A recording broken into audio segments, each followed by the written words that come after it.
মা কালী যে জগৎ জননী, তিনি আছেন যে বিশ্বময়ী।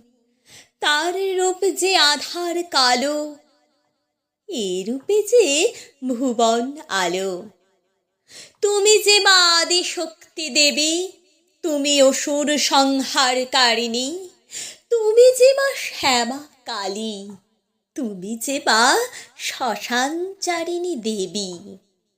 তুমি যে মা রণচণ্ডী দেবী, তুমি যে মা শক্তির সাধনা।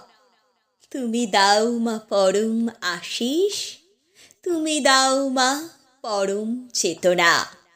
তব রাঙা চরণে মোর প্রণতি, তব ভক্তগণে দাও হে শপতি। তব দেবালয় মোদের জাতি, রাখতে অক্ষয় যেন সদা পারি।